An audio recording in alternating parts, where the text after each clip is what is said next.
You're listening to the Angry Marks Podcast Network.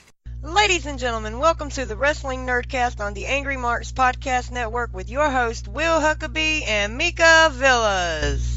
Welcome, ladies and gentlemen, once again. It's Tuesday night. You know what that means? It's time for Wrestling Nerdcast. And as usual, I'm your host, the AIWF World Heavyweight Champion, the World Wrestling Grand Prix Champion, the Disrespectful Intellectual, the Southern Gentleman, the WBCW Heritage Champion, the Firestar Pro Wrestling Zone 1 Platinum Champion. I am the Morning Star. I'm the Incredible Huck, Will Huckabee. And as usual, I'm joined by my host, the lover of waffles. She is the voice of the speech impediment. She is one half of the world's cutest commentary team. We here at the show call her Miss Hashtag What That Mouth Do because she's a Kentucky Fried Chicken loving motherfucker. Some people know her as Chicago Breeze because she's from the west side of Chi-Town, ladies and gentlemen. She's a lover. She's a fighter. She's a winner. She's a sinner. She is the one and only Mika Villas. What up, Mika? Don't be putting chicken off on me. It's not even that serious. I'm not a Kentucky Fried Chicken loving whatever you said. It was like Domino's or whatever, but same thing. It was Domino's and I was drunk. That's all you need to know. People fill in the blanks on your own story. She is Mrs. WrestleCade. I missed you last week, buddy. There's a lot been going on in the last 2 weeks. As you can tell from the intro, I'm no longer the AIWF Mega Heavyweight Champion. There's a long story behind that. I don't know if you want to know too much about it, but they're pretty interesting 2 weeks. What I want to say, though, is that is officially, actually, this show right here is my 4-year anniversary in wrestling podcasting. Like 4 years ago, I was a guest on what was then the Undisputed Wrestling Show with the Prophet Rick Craig and the Bearded Wonder Zane Paisley. And then we had our old producer, Killer Kev, was producing before we got the illustrious CW and stuff. And I was a guest, knocked it out the park because, I can talk. I have a way with words, kind of like you have a way with chicken. And they invited me on the show, kind of like what happened with you. You was a guest on the show, and then they was like, oh, we love it. We got to have her as part of the show. So that was 4 years ago today that the Angry Marks podcast family invited me to join the network. And I've been here ever since. I think it's coming up on like almost 200 shows for just like Tuesday night. I'm going to have to go back and check. I'm pretty sure I'm closing on like 200 shows for this show, one way or another. Whether it was the Undisputed Wrestling Show or it's the Wrestling Nerdcast, it's coming up on 200 shows. Anyway, how have you been? I've seen you a couple of times in the last 2 weeks, but how have you been, Mika? Well, first off, happy almost anniversary or what have you. That's amazing. And then I'm scared because I think they're trying to create me in your own image. If that's happening, ladies and gentlemen, I apologize in advance. I don't want to be that angry and that black. But congratulations, though. Seriously, that's like a real milestone. I mean, almost 200 episodes in some way, shape, or form, 4 years of talking on top of doing what you do in the ring. So I'm being nice. That's amazing. Congratulations. I appreciate it. Once again, ladies and gentlemen, this show is brought to you by the Angry Marks Podcast Network. Be sure to check us out on iTunes. Be sure to check us out on YouTube, Facebook, Twitter. We're there on your social media. I want a huge shout out to our sponsors, Indie Customs. Buy them. Check the shirt out. I don't know if all of our viewers and stuff will watch this via YouTube. Indie Customs. Find them on Facebook. Find them on Twitter. Be sure to order some stuff. They just announced their newest addition to the Angry Indie Customs family is the Hierarchy. Former guest of the show, Murder One, or who is now Blacklist Uno. I'm sorry. Two-finger salute. Don't do that. Don't do that. But Blacklist Uno, Adrian Armour, Joe Black. Who else? Slade Porter. What? Former Jimmy Rave, Iceberg. Yeah, there's a list of Hierarchy members. Yeah, there's a lot of Hierarchy members, and there's some that you don't know. And, hey. Shadow Government. But welcome to Shadow Government to the Indie Customs family. Ladies and gentlemen, while you're on social media and you're ordering all the great merchandise that can be found through Indie Customs, be sure to check out our friends over there at Pro Wrestling World. Pro Wrestling World's there for all of your pro wrestling needs. News on WWE, New Japan, Lucha Underground, other Japanese wrestling companies such as All Japan, Brit Wrestling, and American Indies. Be sure to check them out. Great conversations, great information on who's who and what's what in the world of professional wrestling.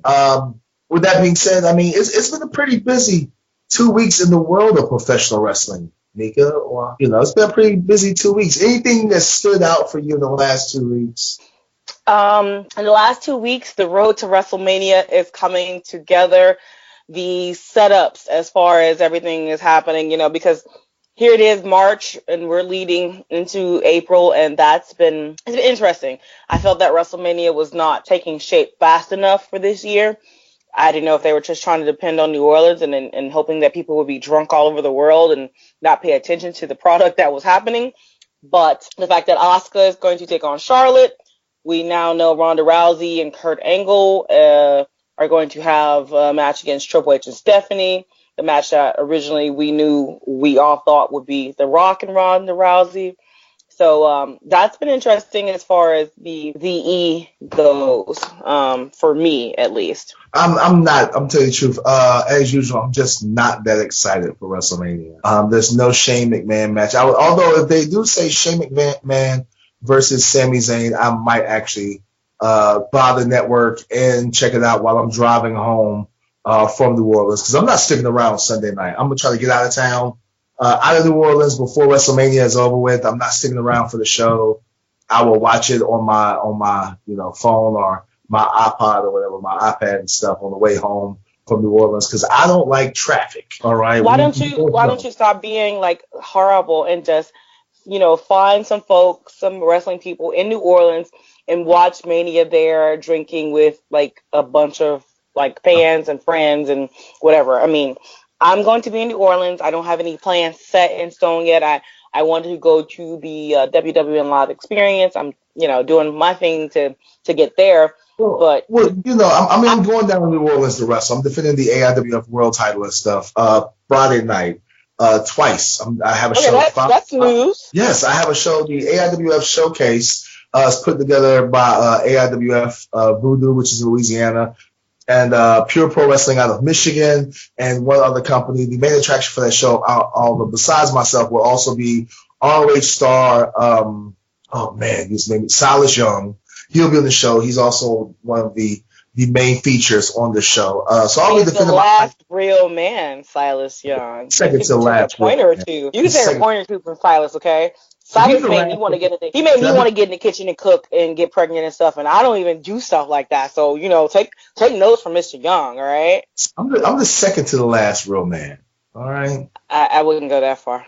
I'm gonna add it. I'm gonna ask him about it. You like, can I be the second to the last real man? But it's just all the traffic and stuff. And I remember when I went to WrestleMania. The only WrestleMania I've been to was at the Georgia Dome and stuff a couple of years ago. And just getting out of that area, it took me just as long to get away from the Georgia Dome as it did for a WrestleMania to actually happen. And I just don't want to go through that again. But you realize that's Atlanta, and Atlanta is horrible on a daily for traffic. So getting out of an venue, especially the Georgia Dome, where everything down there is already one-way streets, and you've got thousands and thousands of people. I'm not saying for you to go to Mania, but Ariel, I don't know if that ticket got picked up. If you're not going to go and they got that extra ticket, I'll go. I'm just saying. You can go represent the show and the Indie Customs family and stuff. I mean, and also it's my anniversary, so I'm going to be down there with the wife and stuff. We're going to try to hit up Bourbon Street, go to Pat O'Brien's, get pissy drunk, do some shopping, all the things, all the anniversary things, you know what I'm saying? Just don't run away. That's all I'm saying. Enjoy. Do some, meet and greet, see some people. And honestly, the best fun I've ever had at a show, a pay-per-view, is not actually being in the arena. It's to be sitting in like a room. I've been in like halls or whatever with people watching pay-per-views and just drinking, talking, just strangers. Almost, the best thing ever, kind of like a movie showing, but watching wrestling. So it's been pretty fun. So if you get to New Orleans, when you get to New Orleans, and instead of running away, go hang out, man. Do a Huckabee Huckabee watches Mania party someplace, and and that would be fun. People would show up and have fun getting to listen to you talk about what you see on your screen and what have you. Do that. That would be awesome. I might actually do that. You know what I'm saying? Like, as of the last week or whatever, I've been really busy watching like New Japan and the New Japan Cup and stuff. I don't know. Have you kept up with the New Japan Cup? Because there's been a lot of really great matches so far with the New Japan Cup. I'm slacking on my New Japan. I've heard about the matches. I've got my list ready to go. I don't like to just watch one or two matches based on what people say. Oh, that was a good match. That was a good match. I like to watch the whole thing. I won't give you any spoilers. I'll just say it's definitely. No. Don't not spoil. I will say that it's definitely worth the 999 yen that they charge me every month, which is actually $1 less than the WWE Network. So there you go. Here's the thing: it's not live anymore. That's another thing that kind of disappointed me. I'm a non-sleeper, but it's not live anymore. So us folks who are up at 3-4 in the morning to watch live are not getting that experience anymore. So it's still live. It's just up. Yeah, it's still live. Okay. It's just the English commentary for a lot of the New Japan Cup until the finals. The last 2 days, I think, is in English and stuff. But the last couple of days have all been just Japanese commentary. That's it. You know what I'm saying? Anyway, I'm trying to think what else has been going on. Richie Swann announced his retirement, and fans are going crazy. Yeah, that's Rich Swann is a talented wrestler. We, of course, we interviewed his wife, Sue Young. So there's a connection that we have, I think, professionally as well as personally with Rich and Sue. So to see someone who has that tremendous talent, to see the goings or things that he's having to deal with, and having him announce his retirement, it's a little disheartening. It's a little sad. So all our best to both Rich and Sue, and hopefully maybe Ric Flair never stayed retired. That's all I'm saying. Neither did Mick Foley, so exactly. Speaking of retired, not really, but speaking of young and people with potential and stuff and talent and everything, tonight's guest is super. He's a young guy, but he has a lot of potential. I think that we're going to see him pretty soon in a Cruiserweight Classic. So with that being said, after these words from our sponsors, we'll be back with tonight's guest, people. Wrestling Nerdcast! And ladies and gentlemen, we're back. Once again, this is the Wrestling Nerdcast. I'm your host, the incredible Will Huckabee, with my incredible co-host, Miss What That Mouth Do, Mika Villas. Once again, this show is brought to you on the AngryMarks Podcast Network. Be sure to check us out on social media. Be sure to download not only this episode, but all the other cool podcasts that can be found on the AngryMarks Podcast Network, such as Thursday Night MP, where once again you will hear myself, along with the great Sudoku and Stevie J, talk about and review the weekend wrestling. Glove Up or Shut Up, to Thursday Night Turmoil or Impact Implosion.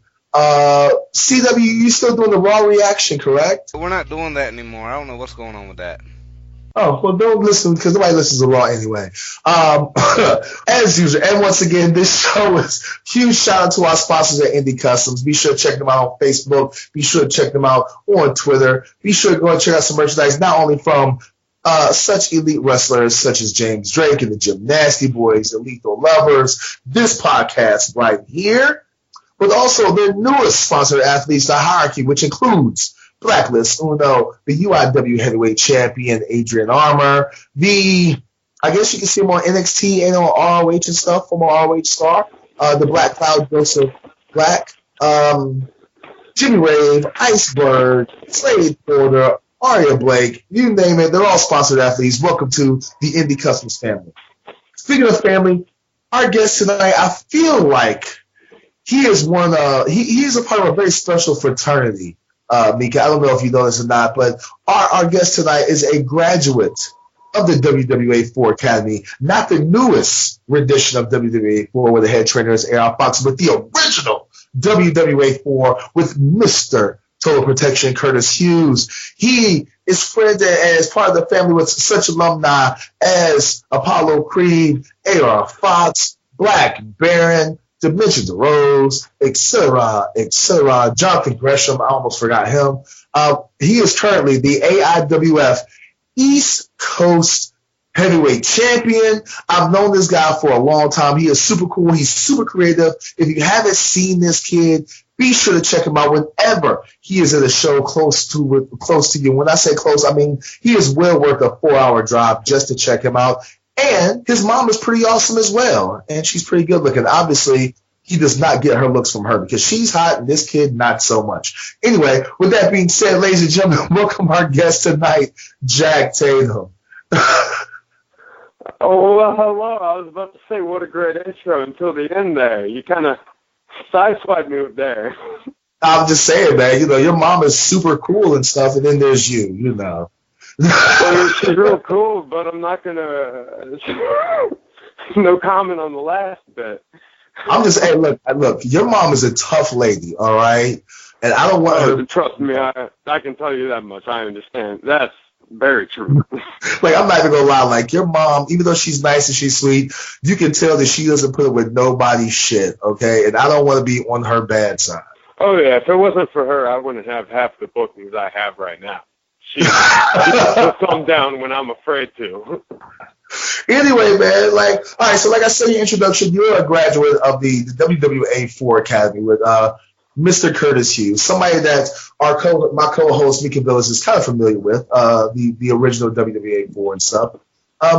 Let's go ahead and get some background. Like, how did you get into wrestling and stuff? And what was your first experience like, when you first went to WWA 4? First question, how did I get into wrestling? Originally, I liked it. All I remember is liking it as a little kid. And I dropped it at some point around middle school because it wasn't cool to like wrestling about that time. But in high school, I stumbled upon the Hawk and Animal. And me and my brother heard their theme and went nuts. And we couldn't stop thinking about wrestling since then. So I was Googling all the closest wrestling schools. And the closest one I found to me that I liked was WWA 4 because it had a good price. And they had a bunch of rings to work out in. So went there about 2015, trained there for a year and a half under Mr. Hughes, and I actually caught the tail end of his training there. He left at right about a month after I debuted in October 2015, and that's when A.R. Fox started training. So I caught the very beginning of A.R. Fox's training of WWA 4, so I got a very interesting mix of the both. Really? So how was that going from Mr. Hughes and his training? He's very old school. To A.R. Fox, who's not what you would call old school. He's more of a lucha libre style. It was like night and day. Yeah, it was like night and day. I swear. Mr. Hughes, it's all about working that headlock, and he screamed about 100 times, "The headlock is a finish. The headlock." Real old school mentality, which is great for when you're first learning everything. And that's what I really appreciate learning everything from him is I got a good base to build everything on in my career. But A.R. Fox, I swear, first day he was in there, it was, doing. I remember the first day I worked with him, I did a whole comeback spot with him, and I was hitting him with all kinds of moves and weird. People were doing arm drags off the top rope and all kinds of stuff.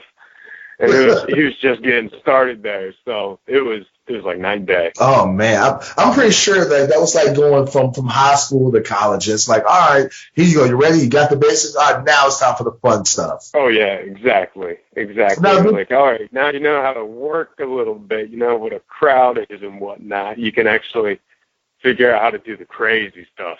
Now, in wrestling, and especially in the South and stuff, everybody knows about WWA 4 and stuff, and everybody knows about, the quality of talent that has went through the old building. Now, they moved to a new venue, but that building where you started off, the original WWA 4 school, there was so many like current WWE stars, Heath Slater, Apollo Creed, like I said, Black Baron, Jonathan Gresham, who can be seen on ROH, A.R. Fox, who can be seen on Lucha Underground. I'm trying to think of her name now. Jesus, Kiera Hogan, who's on TNA Impact. Yeah, How was it being around all of these people? Because I know that, every once in a while they all pop in, they pop out and stuff. They do some training with you and stuff. They come and check out the shows and the training. Like, is there a lot of pressure to uphold a certain standard coming from that school? I would say there is, but I wouldn't say it's necessarily because of the talent that's come before me. And I would say they were a lot of the they went a lot into my choice of the school. Like, these guys all learned here, and look at them now: Moose, Gresham, Fox, all those guys. But I think it's just something about the way Mr. Hughes would teach people. He was very, very, he'd come down on you if you messed up any little thing. So I think it just had something to do with the way he was training that would bring that standard out of people, because you look at my very first match I ever had, which was commentated by Mr. Hughes, and I was being trained for about a year and a half. I still think it's my best match I've ever had. And I think it's just because of that pressure he's able to put on people sometimes and instill that should be instilled for when somebody goes in front of a huge crowd. Now, let me ask you, before I pass it over to my co-host and stuff, because something else that WWA4 is known for is this weekly show. And it's seen all around the world. It has a huge following and stuff. Did you appreciate, or at that time, did you appreciate being able to actually be in front of a live crowd every week while you're honing your craft and stuff, and getting that reaction from the crowd? Because a lot of people who are coming into the business now, they don't get that, and that was something that's more of a territory thing when you get to perform in front of a crowd, 3-4 days a week and stuff. That WWA4, you guys are able, or were able, they're still able to perform in front of a live crowd like every week before they hit the road and go, to make other towns. Oh, absolutely. I love that. I loved that stuff, because it's even when you just join the school, usually they'll have you just sit out in the crowd and watch the show with the fans, but the people in the show, and you get to watch them put everything together. So it's still such a learning experience just to watch everything. And myself, there's a good maybe year's worth of WWA4 matches you can look up where I'm the referee of a lot of the matches. And it just kind of, it's a great working in front of a live crowd and knowing how they react to things and just having that pressure on you. So I think it's a great thing for any trainee to have, because I've had my best match, which is my debut match, and probably my worst match, which is the match that followed that, in front of a live crowd, and I think it's for the better. Ooh. Well, speaking about, best and worst, you're going from the best to the worst. I'm about to pass it over to my co-host, Mika Villas. Mika, what do you have for our guests tonight? As you see, this is nothing but a family-oriented love fest. So I apologize because you had to talk to Huckabee all that time. Hi, Jack. Nice to officially meet you here. You talk about, thank you. You talk about your first match. Who was your first match against? Let's tell people, and let's let them know so they can go YouTube it and check it out, because I see who it was against. I was about to say, I feel like you're probably a fan of him, because I know you go to the weekly shows down there. Ashton Starr, with 2 R's, that is, I think. But he's something. He's got crazy talent. He's underestimated so much, I feel like. Ashton Starr. So yeah, I mean, you bring up some of old school. I mean, Ashton is like yourself on the cusp of both the Mr. Hughes regime as well as the AR Fox regime. So the fact that your first match was against him and you're both out here still kind of going strong, still doing your thing, that's amazing. So yeah, that match I want to make sure that people go out and take a look at, because if you feel that's your best match, and it's an awesome match, I did check it out, and you both mad talented, so that's amazing to see, especially a first match be that damn good. I appreciate it. I really appreciate it. Yeah, it's still a lot like that. So you bring up your mom and her toughness, and I won't speak about her looks like other people. But let's talk about how that was as far as your training goes, because it sounds like she's still way supportive today. And I think that's what a lot of people don't understand, that there's not a whole lot of support sometimes from family and friends when you get into this business. And it sounds like she was nothing but, or is nothing but, not only a fan of yours, but helping your brand product. So Let's give Mom some talk. Yeah, I would. I don't even know if I would even ever consider her a fan. She went from not being behind it at all to like full in. I'm your manager now.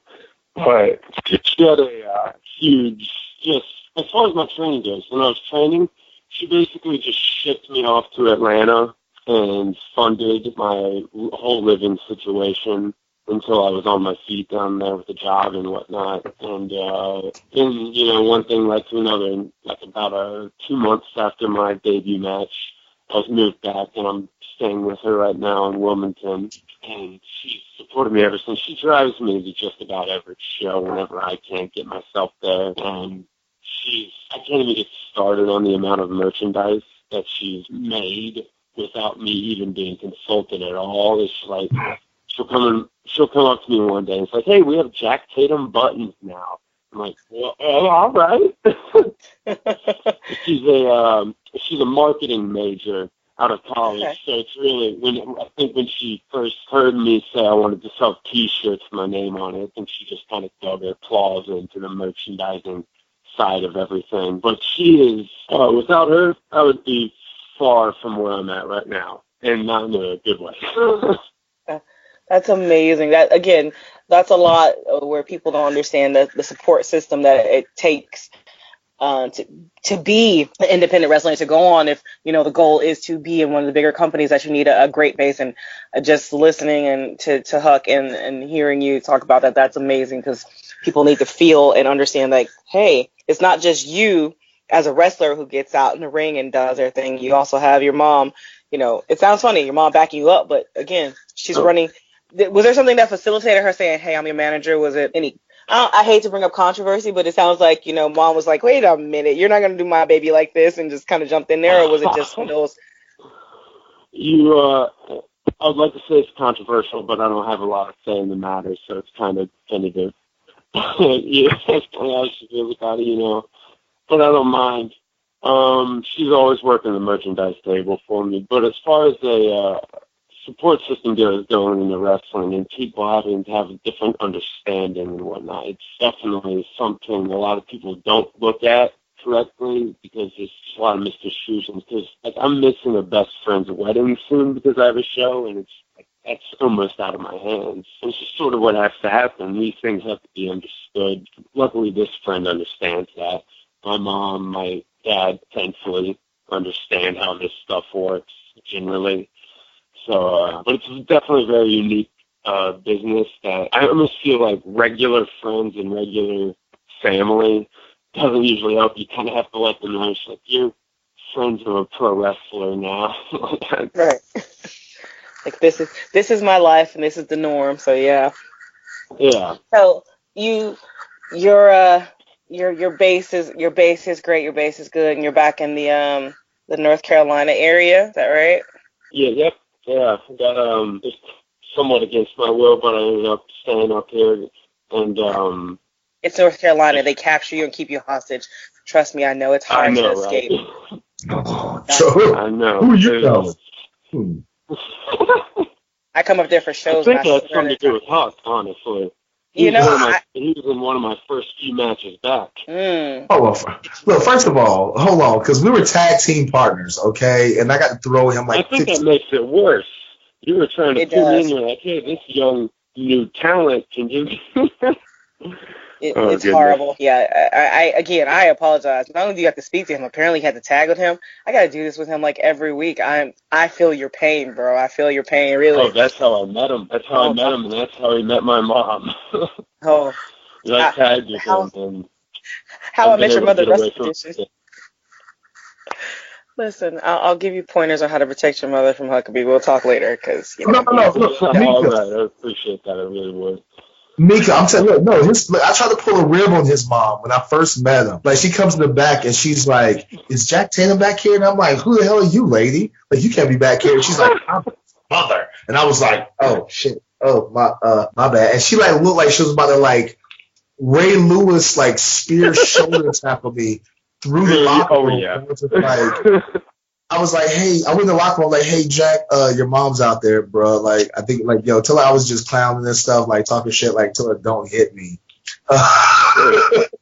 Best thing about it was just a little question like, hey, when do you think we'll leave? It's like she won't play that kayfabe stuff even on the littlest thing. She's like, you ain't no big man to me. I'll walk after you, Huckabee. I love your mom already. That's amazing. Oh yeah, you need to meet her. She's something else. All right. I'm going to let you talk back to Huckabee because, somebody needs to put the fear of God in him, and we're definitely going to have your mom do it for us, but I'll turn him back over to him right now. Let's go for that. All right. Well, first of all, his mom loves me. Once again, ladies and gentlemen, this is the Wrestling Nerdcast with your host, the incredible Will Huckabee, along with my co-host, Mika Villas.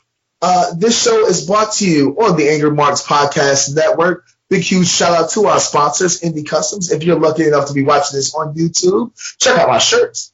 Indie Customs, be sure to check them out for all of your wrestling merchandise needs. If you're a fan, if you're a wrestler, and you need some merch, be sure to check out Kimberly Ann. She's been a guest on this show.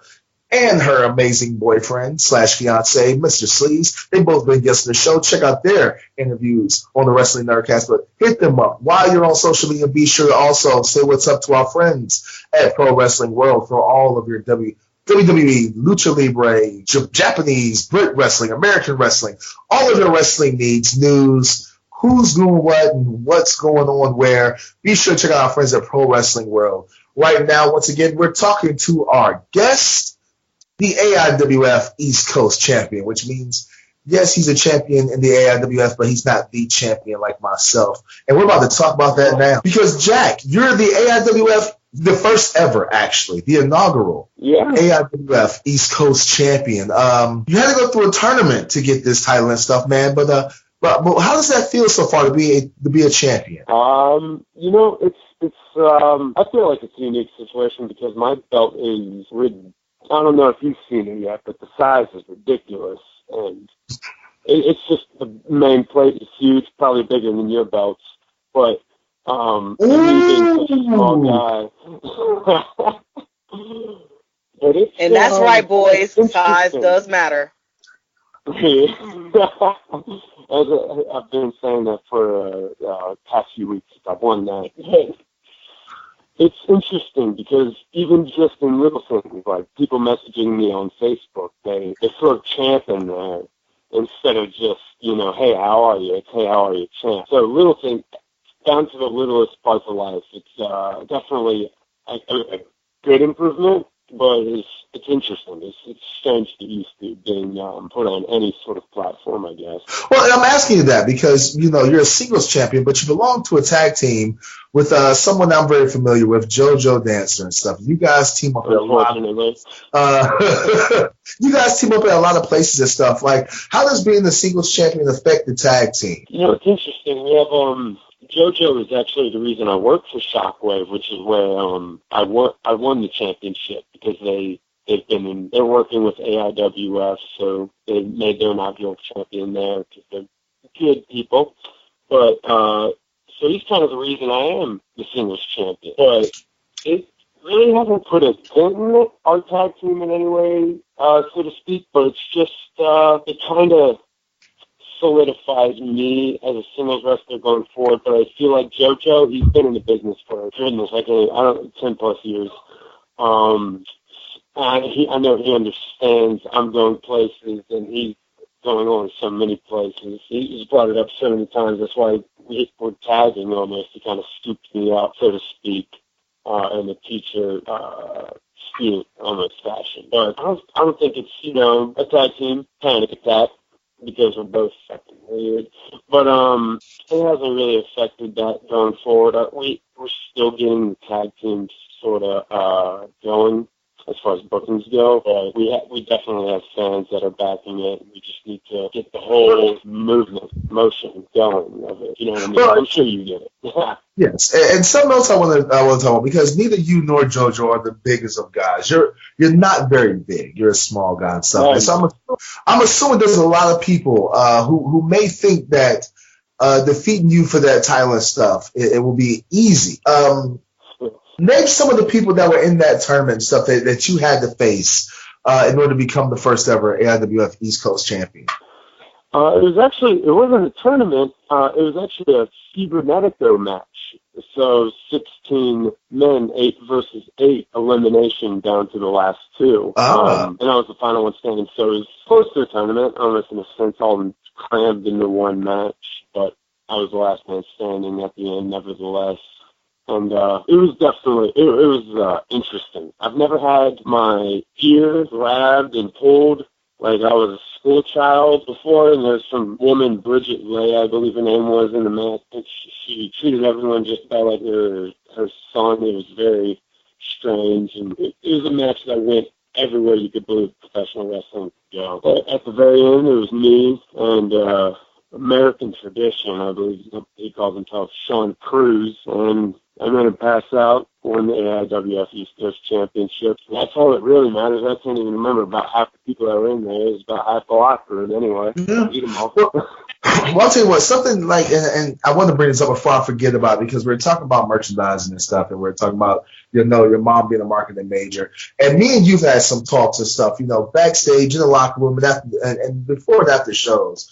Because you have a very, every time I go and I see your merchandise table set up, it's always something different. It's always something unique.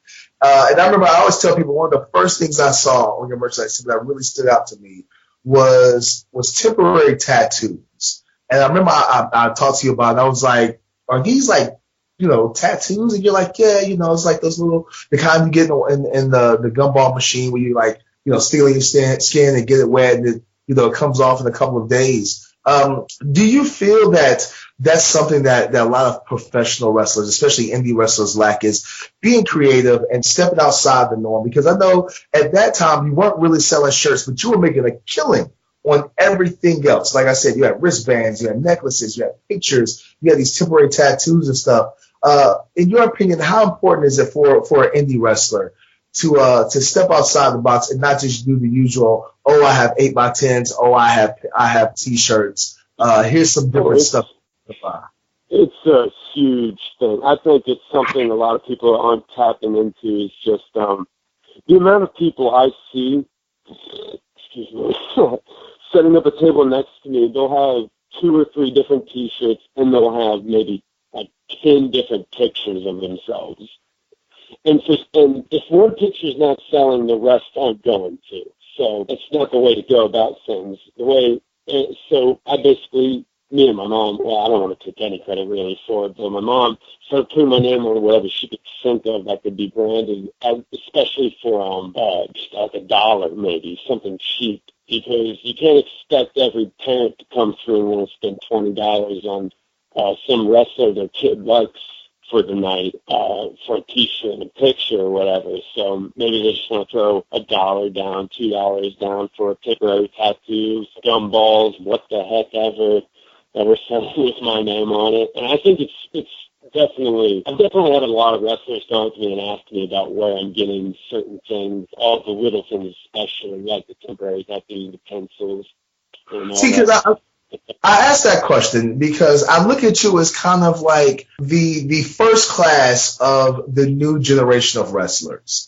It's kind of, you're getting away from, it has to be and how wrestling goes, and me can know how it is too. It's like, lock up, there's some shine, there's a cutoff, heat, double down, comeback, finish. It's like, and you guys, a lot of you younger wrestlers and stuff who have less than 5-6 years in are really pushing the envelope when it comes to being creative, not only when it comes to merchandise, but also when it comes to moves in the ring and putting matches together and stuff. You're getting to that point now where you're starting to be, one of the older guys in the locker room and stuff, and especially with, your pedigree of being a WWA 4 graduate and stuff. When you walk into a locker room and these younger kids who only have a year or 2 in and stuff, and they're not as polished as you are, when they come and ask you for advice and stuff, how does that make you feel? It's definitely very interesting. I've had some of the locker rooms I've been in, I've had maybe guys that have been working for 8 or 10 years, but they've only been working haphazardly at a very small level, so they haven't quite dedicated all the way, so they haven't moved anywhere. And they'll be asking me for info as well. As I've only been doing this for 2 years. I'll have guys in maybe 3-4 years, and generally my senior, they'll be asking me for info just because they know the training that comes out of WWA 4. And the Bear the seal that holds. But I don't know. It's very strange. I usually don't know. I always get such a basic answer because I don't feel like I'm in the place to give that kind of information a lot of the time. So it's just weird to me, but I just I do whatever I can to teach everyone anyone that doesn't know what I know, I teach them what I know, and hopefully vice versa. And that's how I feel like any wrestling locker room should work. Despite any amount of years of wrestling that you've had, I feel like anybody 2 years, 16 years, they both have something to learn from each other. See, and I know that because we've been in locker rooms together. Like I said, we've wrestled several times and been in the same locker room, especially at 5 Star. And I'll come through the curtain, and Mika, no lie, I'll come through the curtain and I'll look at Jack. I'm like, hey, Jack, what do you think? And I ask you that because I know that you have that good, solid foundation from Mr. Hughes. And there might have been something that I've done that might be something basic, such as my lockup or wrist lock or whatever, and I might have done it a little differently. And you'll be like, hey, well, yeah, that was cool, but, hey, that lockup or, hey, that wrist lock, hey, try this next time instead.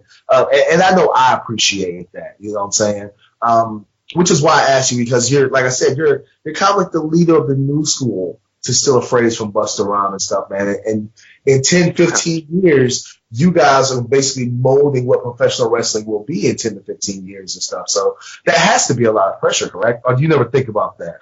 I try not to. Every time it'll come around, I'll think I'm actually starting to get some momentum with this wrestling thing. I might need to take it a little more seriously than I am. But I try not to let it put too much pressure on me, and the fact that I might be wrestling's future and whatnot. I just do my best, But at the same time, I try to find a healthy amount of pressure, because I still got the 9 to 5 and whatnot going on. So it's a weird balance I'm trying to find between not thinking about wrestling to the point where it's eating me alive to where I can't work Monday through Friday until I get to that Saturday and actually do my fun job.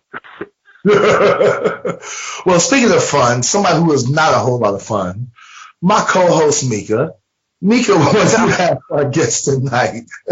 Clearly, you have not met me. I am a ton of fun. Thank you very much. So, again, talking to Jak Tatum here, and it's good and it's interesting to hear someone who has youth but some experience and still some humility. It sounds like there as well, which I talk to a lot of guys and girls, and some of that is not taught. That might be inherited, but yeah, especially like Huckabee, he has no humility at all. So we talked about your first match and your favorite match. Let's talk about when you're not wrestling, what do you watch? What do you like to see? Who are you a fan of, whether it be someone on a national level or just somebody locally who you're like, hey, let me check this one out. Well, Huckabee. Okay. Don't say Huckabee. Okay. You do not have to lie because I don't know how he got all these titles. I think he found them. We might want to make sure that officially, I'll say Will Huckabee because I'm on his podcast, but unofficially, I'll list the next few. As far as like a mainstream wrestler would go, Edge and Jeff Hardy are the guys that got me way back into wrestling when I was a teenager.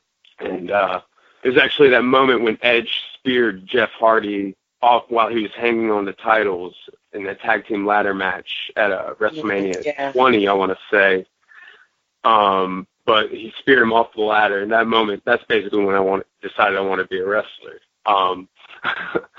But besides that, there's guys like one person I always want to shout out at any point I have is Pinky Sanchez. I think he's the most underrated wrestler of all time. I take so much from him. He's been doing it for maybe 15 years now, a small time in the New Hampshire area for the most part. And it's just Pinky Carlos Sanchez, out of this world talent. Let's see, what else? Fred Yehai. That's one guy I try to model myself a lot after when it comes to attitude and, my relationships with people. Because I met him first at WWA 4 because he would train there every now and then. I don't know how much he got his base training there, but that's where I first met him. And he was such a humble guy, and I at the time had thoughts like he could have walked right by me and not even seen me, and I wouldn't have thought anything of it. But he walked up to me and shook my hand like I was freaking Triple H or something. Right. So it's humility like that from guys like Fred Yehai that I try to model myself after, and Fred Yehai in general, because God bless him, he's blown to the top in no time. But those are the first names that jumped to mind. Yeah, Edge, Fred Yehai, Pinky Sanchez. Yeah, that's a good list. That's an awesome. Yeah, I have a lot of out there wrestlers. Sometimes it's like most of my list, if I had a top 10, would be indie wrestlers, just because I'm just one of those guys. You know, these are the guys I hope to wrestle. I'm not trying to watch WWE all day, I guess. There's nothing wrong with that. We're huge proponents here, especially of independent wrestlers, because we'll, you know, of course, being the forefront of our lives here. That was me being nice. I'm not typically that nice to him. But we watch and we listen and talk to the guys and the girls, and we know, you know, the trials and tribulations. So I watch a ton of independent wrestling. You know, everybody watched WWE, I think, and then as we got older, we kind of came to the base, and now we have a good base. Speaking of good bases, with you based in North Carolina, where do you want to go? Where do you want to go as far as the independent world goes? Because there's tons out there. If you could take a booking against anybody, anywhere, where and who? If I could call for my next booking, anybody, anywhere, it would be Pinky Sanchez at Beyond Wrestling. Me and him one-on-one. But as far as goals, long-term goals, I would love to work with New Japan full-time. Or just in Japan in general, but New Japan is best case scenario. Other than that, you know, I just want to make wrestling my full-time job, whatever that takes. There's some places that are like a bucket list, almost like a Beyond Wrestling, Evolve, CZW, just some places that I have an attachment to that I really liked when I was starting to get back into wrestling, that I just feel I need to stop by on my way through professional wrestling, wherever I find myself at the end of it. All right. Now you are back into wrestling. How long were you gone? How long did you step away? When I say I was out of wrestling, I mean when I got back into it. I mean when I was young, I totally tuned out of it about the time I was 10 years old. And when I was 18, I just kind of stumbled upon it, and it rekindled a fire. That's what I mean when I was talking about I was away from it, I guess. Yeah. Right. I was like, okay, were you injured? Were you hurt? What's your... No, I've only been around for 2 years, not long enough to... I haven't had to go out for a broken whatever yet, thankfully. Not a broken hand like my co-host here? Yeah, I didn't want to say anything. I stopped at broken. But that's okay. We talk about him. His mind is broken. His body is following. It's quite all right. What did I say? The truth. So you're relatively new in the business, and you've got this great base and great experience. If I was telling somebody to check you out, what would you tell them? What should they expect to experience when they watch Jak Tatum? What should they expect when they watch me wrestle? They should expect my small, pale frame to do the best I can. You know, you see what I have, and you're gonna see me do everything I can with it. I mean, when I get to the back after a match, I'm quite literally dead. I've never been that close to dead in my life after a match. I kind of crawl there like a worm. To the back, that is. But other than that, have a few laughs. I like to make people laugh every now and then while I'm wrestling, you know, and not take myself way too seriously. Definitely some good wrestling. I like to pride myself on the fact that a lot of my technical stuff looks very crisp, thanks to Mr. Hughes and the just absolute hammering of just doing the same stuff over and over and over again, which is how you should get started in this business. And other than that, just I should expect a good time when they watch me. They should expect to be able to forget about all their bullshit for 8 minutes, 10 minutes, however long my match is.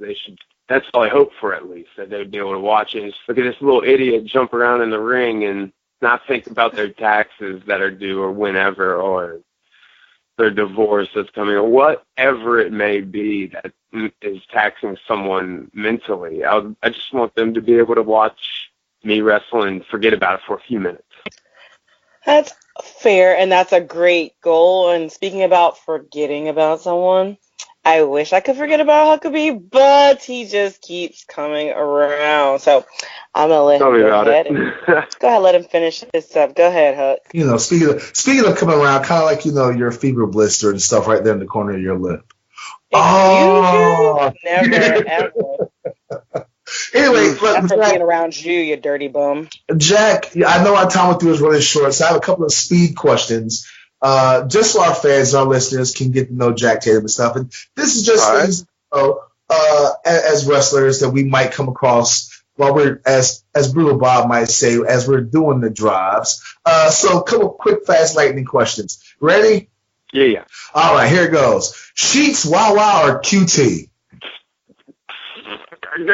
Wawa. That's a hard one, sorry.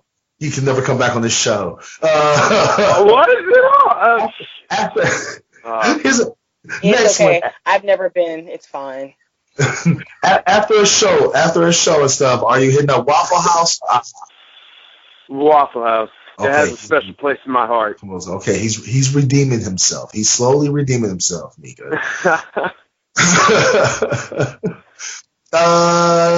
If you're in the car on the ride home and stuff, you're driving after a show and stuff, heading home Sunday afternoon, whatever the case may be, Sunday night, Saturday night, Sunday afternoon, Sunday night, or whatever. What's playing on the radio? Sorry, say again. Last bit. What's playing on the radio on the ride home? What? I said, what's playing on the radio on the ride home in the car? Oh, what's playing? Nothing. Mom doesn't want to do anything but go to sleep. So no music in the car. All right. What's playing in the car?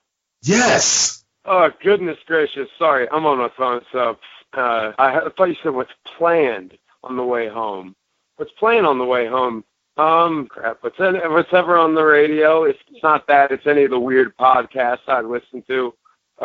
Like I just started listening to this one now that I found out I was going to be on it. But oh, thank you. We've been friends for like 2-3 years. And you just started listening to the show, Mika. How amazing is that? Yeah. Well, that's because now you have a better half, and I don't blame him. People just started listening recently. So yes, I heard Mika was coming around, so I was like, oh, this might actually be consumable as a product.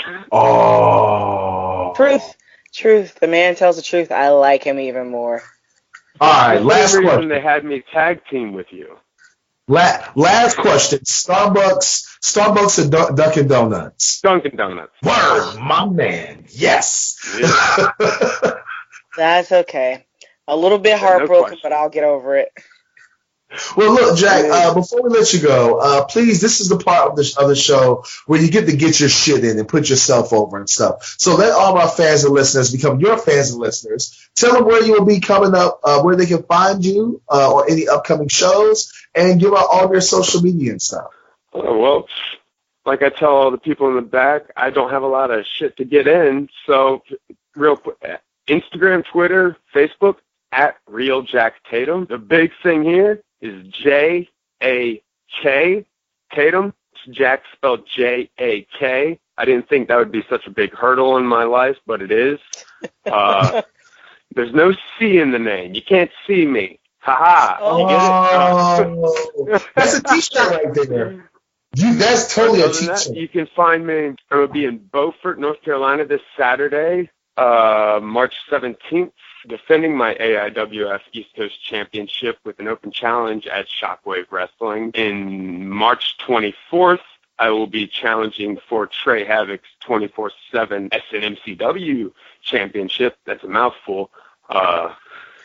And that's in Civitytown, at the Civitytown Fire Department. Other than that, I don't have any bookings to announce. I think that's it. Yeah, I don't have a lot of shit to get in. Well, look, I'm pretty sure after this podcast and stuff, man, because we have hundreds of listeners. We have a lot of friends who are promoters and stuff and bookers. And because Mika likes you, I'm pretty sure you can start getting a bunch of messages and unsolicited emails and stuff because she's the queen of unsolicited. Oh my gosh. Well, she's still got to give me some tips about dealing with you. So yeah, I'd hope so. Bring honey buns. That's the biggest tip. Just bring honey buns. Okay. Honey buns and Tanqueray. There you go. Anyway, Jack, thank you for being a guest on our show, man. Please tell your amazing mother that I said hello. And hopefully I'll see you. I'll see you at the show coming up pretty soon. Absolutely. Anytime you want me on. Next time a guest cancels, you can pull me on last minute like you did. I'm sure you did today. No, I did. Yeah. Anyway, thank you for having me. Thank you. Really. You're welcome, man. Bye. All right. Take it easy, man. What? Mika. Yeah. This is last minute stuff. Those are my these are my friends right here. You know what I'm saying? Well, you have friends? That's amazing to even hear, first of all. I mean, they might know you, but friends, that might be a stretch. Don't oversell yourself there, sir. Boo. The crazy world of professional wrestling as we know it. Speaking of crazy, this past weekend was crazy. I'm not even going to lie. Friday night, I was in West Virginia for Real Shoot Wrestling. Met Brian Pillman Jr., amazing young man. You ever had a chance to see him yet, Mika? I'm telling you, whenever he's on the card close to you, you've got to come see this gentleman. He's humble. He's an amazing athletic guy. He's still green, so of course he makes the same mistakes that a lot of green kids make and stuff, but super humble, super athletic, looks just like his dad. I'm not even going to lie. It looks the spitting image of Brian Pillman. And then we saw each other a lot this weekend, actually. Saturday and Sunday. Saturday, UIW, Carrollton, VFW and stuff. We saw myself and Solid Cross become, I guess you could say we're the new UIW Tag Team Champions, although Solid Cross was already the... A little bit controversial there, yeah, but you guys, you worked as a team, and that was a title match, and I don't know if we should say any more about it. I'm gonna say what happened was his former tag team partner had to vacate the premises. Oh. And somebody had to fill in, and you know how I feel about Joe Black, so I stepped in with. But I will also say that I might have fractured my hand during a strike exchange with Joe Black. Fractured my hand, which was. I finished the job Saturday at AWE, where they had the Montana Black Challenge. If you haven't seen that, listeners and fans and stuff, people out there in, social media world, check it out. There's a crazy, crazy video of me and Montana Black, who's like 6'5", 7'12", I don't know, 300 plus pounds, trading chops and stuff. I ended up breaking my hand. That's how hard I hit this kid. And he's a monster. He is a monster. Montana Black is 600. He's 6'7", like 325. And you stood there trying to chop this monster down. You're an idiot. Like Paul Bunyan, man. I got to chop them trees down. I will say that he has been the second person in the last 5 years to ever split my chest open. It's been a lot of people tried, and he completely split my chest open, which is funny because we have the same size hands, and like I have huge hands. And we have like the same. I actually think my hands might be like a half an inch bigger than his. But yeah, it was very, very painful. But then we saw the main event at AWE, which was Isla Dawn to Neil Dashwood. You were on commentary with Danny Dangerous, one half of the world's cutest commentary team. You were calling the shots in the building. I asked you what you thought about my match, and you didn't really give me anything. But what were your thoughts on the show overall? Because there was a lot of amazing things that went on. We saw Su Yung and Sugar D. Oh gosh, Su Yung and Sugar D were on opposite sides of the match, the fight. This was the hierarchy. Su Yung joined the hierarchy versus the crew. Suge Knight. Wow, Dunkerton and his assembled ragtag group of people trying to go against the hierarchy. It ended with Su Yung and Sugar Dunkerton kissing over the body of Blacklist Uno.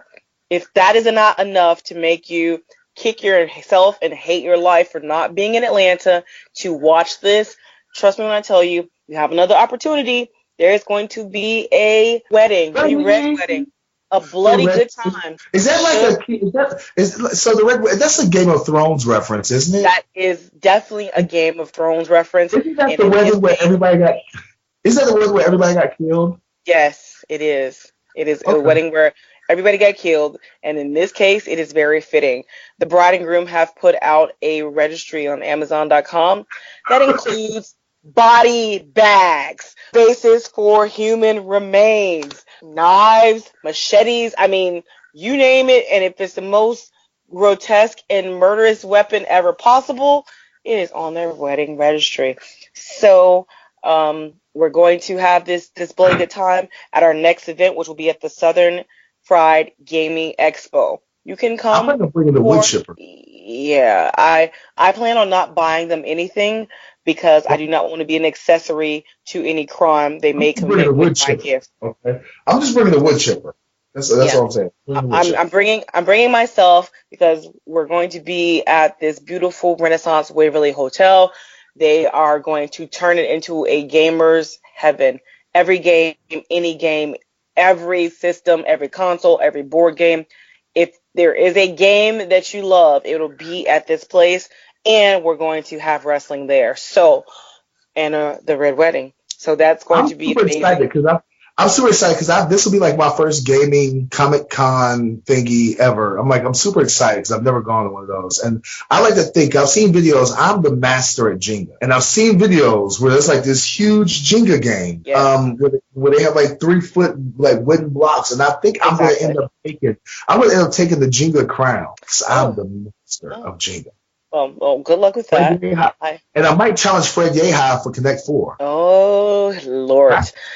So, yeah, there's that. There's also consoles as well as arcade, the cabinets. I am the queen of Mortal Kombat. I will whoop the ass of any and all comers. You remember the first Mortal Kombat, obviously, right? I remember the first Mortal Kombat, Jesus versus the Devil. Yes, whatever. Anyway. You remember Rock'em Sock'em Robots and everything, huh? What's a Rock'em Sock'em Robot? Anyway. You remember all the old gaming systems, huh? All that stuff that you're naming, I've seen it on display there and actually working models there at the Southern Fried Gaming Expo. So, again, listening to this, come out. It is a weekend of fun. You will be there. I will be there. I can tell you guys there will be a host of wrestlers who come to this convention and they hang out playing video games all weekend. I heard there was a couple of WWE stars, a couple of WWE stars that were there last year. I've heard rumors that there might be a New Japan star or two that might make an appearance at the Southern Fried Gaming Expo. I'm not sure. That's what my sources are telling me, that there are certain New Japan stars, ROH stars that may make an appearance. I can confirm. I can confirm the WWE sightings. Definitely, there is someone who shall remain nameless on this day of the new who likes to show up with maybe not pancakes, but with elven shoes, who plays video games. That's all I'm saying. So yeah, come on out, watch wrestling, and enjoy all things video games. It is a family-friendly environment, so you don't have to worry about that. There's adults, children, men, women, everything. There's no alcohol? Oh, no, there's alcohol. It's inside of a hotel. The bar is open. The food is good. The fun is fantastic. Well, speaking of fantastic, what do you have coming up this weekend, Mika? Going anywhere, doing anything this weekend? I am so exhausted from our wonderful wrestling weekend. I don't have any plans. Typically on a Thursday, I would go out to WWA 4. Last week, a little controversy. Lorenzo is one of the students there. He and Miss Isla Fox, there is this power struggle going, and Azali actually picked up the contract and put Isla Fox down.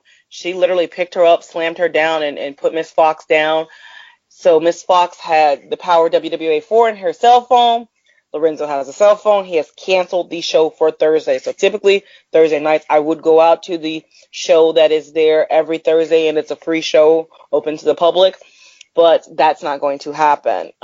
Friday, the Landmark Arena, NCW, is having a show. I'm going to sleep in on this weekend because I need to gear up for Mucha Lucha Atlanta, which is coming up really quick. Mucha Lucha Atlanta, I will be in the house there along with wrestling's cutest commentary team. I am half of that with Danny Danger, so we're getting ourselves prepared accordingly for all the fun and the lucha that will happen here in Atlanta in the Norcross area in the Espacio Discotheque. So I'm going to hang out this weekend and kind of catch up on the New Japan Cup and all of the wrestling that I did not get a chance to watch as we rolled into this wondrous weekend of Oh Lord and the UIW show. What do you got booked? I know you're going to be a busy man. You don't slow down, even with a broken hand. I'm about to say, for the record, I've kept it wrapped up all day today, and I'm altered ice and heat. But yeah, who are you? Wolverine, or maybe keep your rabbit gonna like use itself? Okay, for all of our listeners and fans who are listening to this via iTunes or Google download and stuff, you can't see. You watch this on YouTube. Here's my hand. I broke my right hand. Hold it steady. Don't just wave it around. No comparison. What do you mean comparison? It's not as swollen as it was Sunday afternoon. The swelling has gone down. You look like Hellboy by the hand Sunday afternoon. Seriously. So the swelling has gone down. I've kept it wrapped up. I also had ice and heat. But yes, you are right. This Friday night, I will be in Greensboro, North Carolina, defending my lovely, lovely Zoe, the Firestar Pro Wrestling Zone 1 Platinum Championship, or as I like to call her, Zoe. I'll be defending her for their Zone 1 season finale. They do they're very similar to AWA where they do seasons and stuff. They do tapings. Every show is a TV taping. They do 4 weeks of taping and stuff. This is the season finale. They won't be doing any more tapings until the fall, which they're taking the summer off because during the summer they do something every Thursday for kids and everything. So it's a really cool thing. But I'll be there Friday. Saturday, I will be at WVCW, West Virginia Championship Wrestling in Bluefield, West Virginia, defending my WVCW Heritage Championship, or as I like to call her, Henrietta, because everybody always claims I'll give my titles all these white girl names. So I gave one, Henrietta. That seems very old school blackish and stuff. I call her Henrietta. I will be defending my Heritage Championship, aka Henrietta, in Bluefield, West Virginia and stuff for WVCW Saturday. And then Sunday I'll be heading back home because like you, I will also, because next week is going to be crazy. Next weekend, I have a show Friday night in West Virginia. Saturday, I have to be in New Jersey to defend my World Wrestling Grand Prix title for dog wrestling next Saturday. And then Sunday, I'll be beelining from Jersey to Atlanta for Mucha Lucha Atlanta. I'm going to give me some of them tacos that you've been talking about, homie. Ooh, those tacos. Tacos. Anyway, so now that we're wrapping this up and stuff, where can all my fans and listeners and stuff send you all things unsolicited, Mika? Please, guys, girls, if you want to talk to me, you're more than welcome to. For those watching, here, let me get serious for a moment. Take off the glasses. Uh-oh. You can reach me at Mika Villas. That's MIKAV, like victory, ILLAS. I am more than willing to talk wrestling, life, and any and everything. Just don't send me any weird pictures, y'all. Or messages, because my husband's, plural, don't like it, okay? All right. Oh, Lord. Well, as for me, you can check me out on Facebook, William Huckabee, Twitter, at William Huckabee, and on Instagram, at William Huckabee. I'm sorry, Twitter is W.A. Huckabee. I'm sorry. Instagram is William Huckabee. Be sure to follow this podcast, the Wrestling Nerdcast, on Facebook. Follow us on Twitter at WNerdPod. And next week, ladies and gentlemen, we'll be releasing some brand new information about how you, the fans and listeners, can help and support and show us how much you really love this show. We'll be making a huge announcement next week at the end, somewhere. I'm not going to say when during the show, but sometime during next week's show, we will be making a huge announcement about how you can support and say what's up and tell us how much you really like this show next week. Anyway, with that being said, ladies and gentlemen, I am your AIWF World Heavyweight Champion, your WVCW Heritage Champion, the Firestar Pro Wrestling Zone 1 Champion, the World Wrestling Grand Prix Champion. I'm the Disrespectful Intellectual, the Southern Gentleman, the Morning Star, the Incredible Huck, Will Huckabee. And on behalf of my co-hosts, the Lover of Waffles, the Idolater of Affection, the Voice of the Speech Impediment, Mrs. Hashtag What That Mouth Do, Chicago Breezy over there. Chicago the win. Receiver, whatever. I'm gonna call you Chicago Breezy. Chicago win from the west side of Chicago, from the west side of Chi-Town. What? The receiver of all things solicited. She's one half of the world's cutest commentary team, and you can find her not only on this podcast, but also on the FOW podcast on Podbean, where they record every Wednesday night. You can probably catch it that Thursday morning. Mika Villas, on behalf of our producer, the one, the only, often imitated but never duplicated, my homeboy, Mr. I Stay High All the Time, C-Dub. Ladies and gentlemen, this is the Wrestling Nerdcast on the Angry Marks Podcast Network. Once again, before I leave, thank you to our sponsors, Indie Customs. Check out this shirt. Get this one.